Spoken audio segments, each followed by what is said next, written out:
Hi guys. मेरा नाम रवि रंजन कुमार सिन्हा है। मैंने 2011 में अपना मैट्रिकुलेशन कंप्लीट किया, 13 में इंटरमीडिएट एंड 16 में ग्रेजुएशन। मैं 2011 में अपने गांव से पटना पढ़ाई के लिए आया। फिर मैं अपना इंटरमीडिएट कंप्लीट किया, उसके बाद ग्रेजुएशन कंप्लीट किया। और ग्रेजुएशन के during I think last year मतलब 2015 में मैंने प्रिपरेशन स्टार्ट कर दी। तो एक साल होते होते करीब करीब मेरी 50 to 60% प्रिपरेशन हो चुकी थी। मैंने सीजीएल का फॉर्म भरा, उसका एग्ज़ाम दिया, लेकिन प्रीलिम्स क्लियर नहीं हो पाया। फिर मैंने 17 में दिया, उसमें प्रीलिम्स क्लियर हुआ लेकिन मेंस क्लियर नहीं हो पाया। और उस समय बहुत टाइम लगता था। पहले ऑफलाइन पेपर होते थे, पहले एग्ज़ाम दो फिर रिजल्ट आएगा। मतलब एक प्रीलिम्स होने होने तक 8 से 9 मंथ हो जाते थे। तो उसके बाद फिर 2016 में ही मेरे भैया का जॉब लगा था आईबीपीएस पीओ में। तो मैंने देखा कि वो भी उन्होंने बहुत मेहनत किया था, बट मैंने कट ऑफ का कंपैरिजन किया कि कट ऑफ इसमें कम है, इसमें ज़्यादा है। तो मुझे ऐसा लगा कि मुझे बैंक में मूव करना चाहिए। तो मैंने फिर बैंकिंग की प्रिपरेशन स्टार्ट की। तो 17 में मेरा एक भी रिजल्ट नहीं आया, लेकिन 18 में मेरा पहला रिजल्ट था एसबीआई क्लर्क। मैंने छत्तीसगढ़ से अप्लाई किया था, बट अनफॉर्चुनेटली मेरा मेंस क्लियर नहीं हो पाया।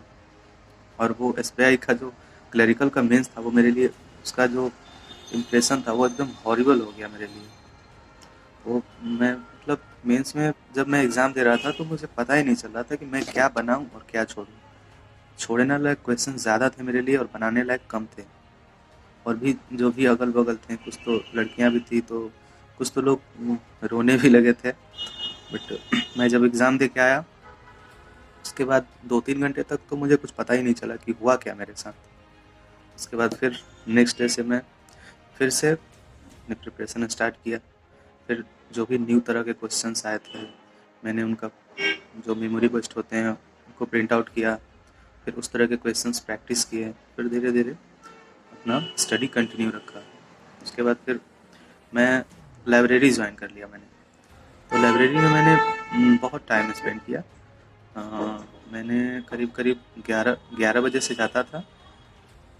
और मैं बैचलर रहता हूँ तो खाना वाना सब कुछ खुद से ही बनाना पड़ता है, उसमें टाइम जाता है, आप लोग भी समझ सकते हैं। तो मैं 11 बजे से जाता था और फिर शाम के 6 बजे तक पढ़ाई करता था। बीच में जो भी लंच वगैरह, चाय वाया, ब्रेक। तो और उसके बाद फिर मैं वापस रूम चला जाता था अपने।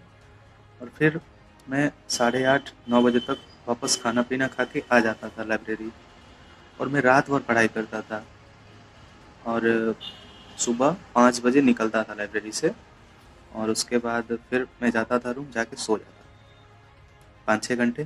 फिर सुबह में वही 10-11 के आसपास उठ के नाश्ता वास्ता करके फिर वापस वही शेड्यूल।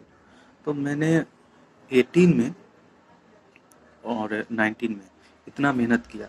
तो वो जो प्रैक्टिस थी मेरी, वो फिर आगे रंग लाई।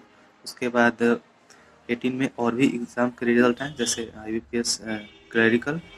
और फिर 19 में मेरा आईबीपीएस पीओ भी हुआ, बट मेंस क्लियर नहीं कर पाया, 3 मार्क्स से रह गए थे। और एक्चुअली डिस्क्रिप्टिव में मेरा 1 नंबर से मैं फेल हो गया था। तो ओवरऑल मैं पास था, लेकिन डिस्क्रिप्टिव में फेल हो गया।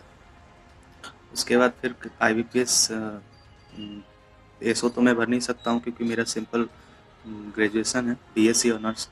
उसके बाद फिर 2020 में ये एसबीआई क्लर्क। उस समय मैं पहले भी सर का जो चैनल है बी ऑप्टिमिस्टिक, उसको फॉलो करता था। बट मैं जनवरी से जुड़ गया सर से। सर का एक टारगेट बैच था तो मैं उसमें जुड़ा। सर ने बहुत मेहनत किया, और भी जो भी मॉडरेटर्स थे उन्होंने भी बहुत मेहनत किया।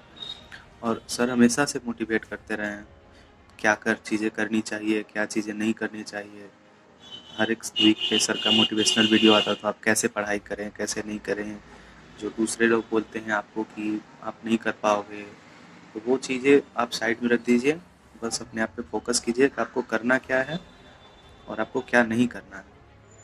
एग्ज़ाम में अधिकतर क्या होता है कि हम लोग चाहते हैं कि हम लोग सारा कुछ पढ़ लें, बट ये एक ट्रैप होता है कि सारा कुछ नहीं पढ़ना होता है।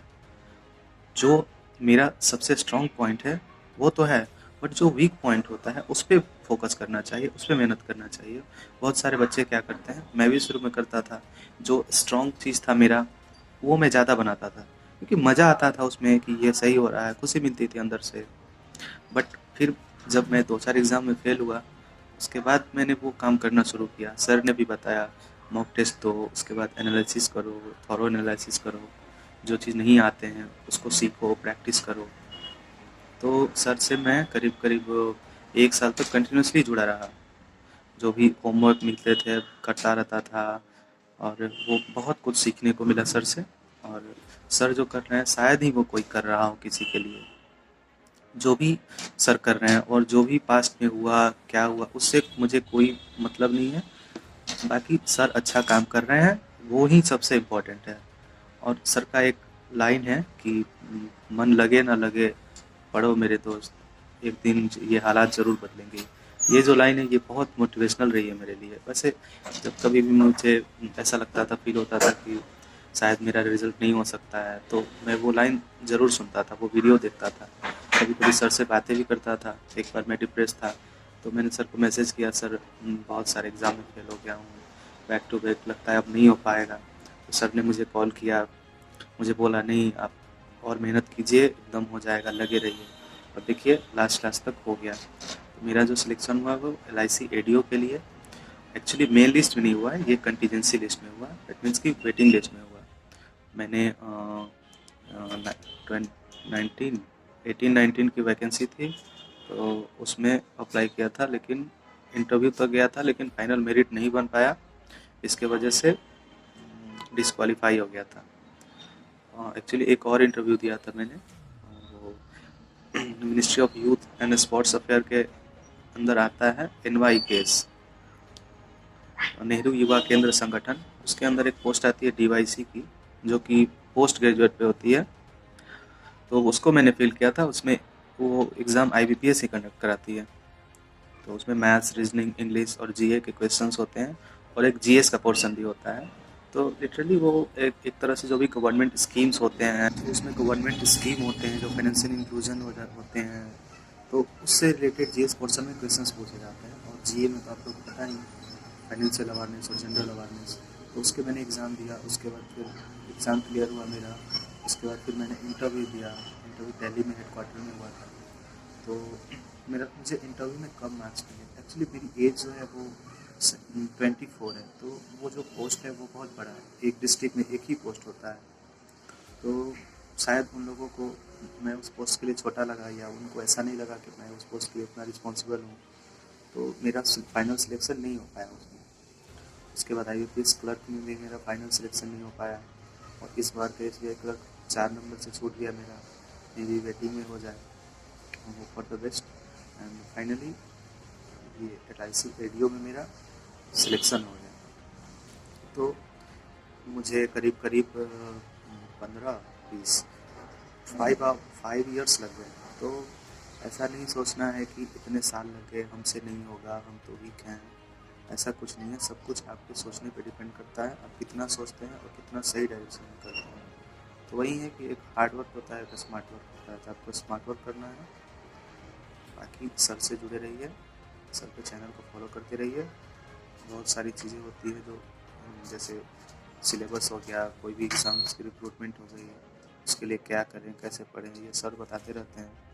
तो okay, all the best for your future. Thank you so much.